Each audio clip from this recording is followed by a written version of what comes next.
तो भाई जोकर की ड्रेस खरीद ली, क्योंकि 25 दिसंबर आने वाला है। 25 दिसंबर को यूरोप में सूर्य देव की पूजा के रूप में मनाया जाता था, उनके पुनर्जन्म के रूप में। यूरोप में क्रिश्चियनिटी ने सोचा भाई इनका कन्वर्जन कराना है यूरोप में, तो कैसे कराया जाए। इनके जो मुख्य देवता हैं उनको ही वैनिश, गायब कर दो। तो उन्होंने सूर्य देव को ही गायब कर दिया। वहां पर क्रिश्चियनिटी जब फैली तो उन्होंने 25 दिसंबर को मना दिया गया एज अ क्रिसमस डे, यानी कि जीसस का जन्मदिन। अब जो लोग क्रिश्चियनिटी फॉलो करते हैं, प्लीज़ मुझको बाइबल के अध्याय में बता के दो कि इस अध्याय में जीसस का जन्मदिन दे रखा है। आप मुझे कमेंट में बताना कि इस अध्याय के अंदर बाइबल में जीसस का हैप्पी बर्थडे बताया हुआ है। मुझे खुशी होगी ये जानकर कि 25 दिसंबर को जीसस का हैप्पी बर्थडे आता है और बाइबल में इसका रेफरेंस दिया गया है। Please give me. अब मैं अपने भारत के कुछ मॉडर्न लोगों को समझाना चाहूँगा, कोशिश करना समझने की। वैसे तो दिमाग थोड़ा कम ही लगता है आप लोगों में। आप कुछ भी कर सकते हो, आपकी मर्जी है। आप कुछ भी सेलिब्रेट करो, किसी भी कंट्री का त्यौहार सेलिब्रेट करो, किसी भी कल्चर को फॉलो करो, ये आपकी इच्छा है, इसमें कोई डाउट नहीं है। बस मैं ये कहना चाहता हूँ कि सबसे बड़े आपके जो देवी देवता हैं वो आपके पूर्वज हैं। आप जितना उनको मानोगे, उतना पूजोगे, आप सुरक्षित रहोगे। क्योंकि आप ये जो दूसरे देवताओं को जो पूजने लगते हो ना, दूसरे कल्चर के, तो इसमें पता क्या होता है, ये दूसरे कल्चर वाले आपकी रक्षा नहीं करेंगे। अगर आप इनके प्रॉपर रूल को फॉलो करोगे तो हो सकता है ये आपकी रक्षा करें या आपके लिए कुछ, मैं एक मेंटालिटी की बात कर रहा हूं, ये आपकी जो है भला नहीं करेंगे। और अगर आप कभी मुसीबत में पड़ गए तो ये आपकी रक्षा भी नहीं करेंगे।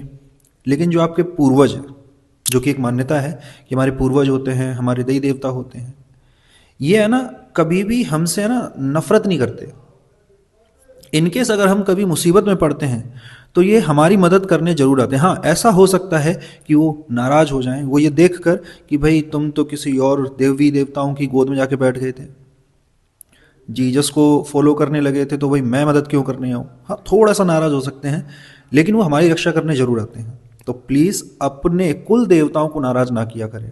तो एक धार्मिक पॉइंट ऑफ व्यू से मैंने अपनी बात रखने की कोशिश की है कि आप जो ये जो बाहर के कल्चर को फॉलो करने में लगे रहते हो ना, इनसे आप अपने खुद के जो कुल देवता हैं उनको नाराज कर देते हो, और मुसीबत पड़ती है तो फिर आपको कोई रास्ता ही दिखाई नहीं देता है।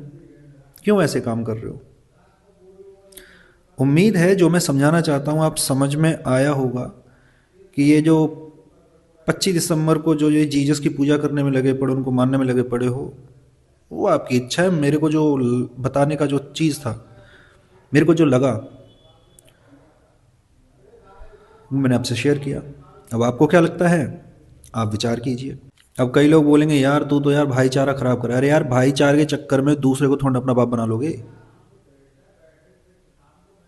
बाप तो तुम्हारे पूर्वज ही रहेंगे, जड़ तो वही रहेगी। दूसरों को खुश करने के लिए, भाईचारे में दूसरों को प्रसन्न करने के लिए तो अपना बाप बदल दोगे। कौन सा लॉजिक है भाई ये। अपने कुल देवताओं को माने, उनकी पूजा करें, ठीक है, इन फालतू के लफड़ों में ना पड़े।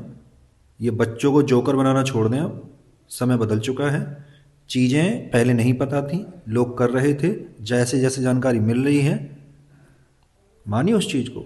अगर आप अनजाने में अपने कुल देवताओं के साथ कुछ 19-20 कर देते हैं तो चलता है, लेकिन जानने के बावजूद भी अगर आप अपने कुल देवताओं को नकार रहे हो या उन्हें इग्नोर कर रहे हो, यार ये तो बहुत गलत बात है ये। चलिए, जय श्री राम।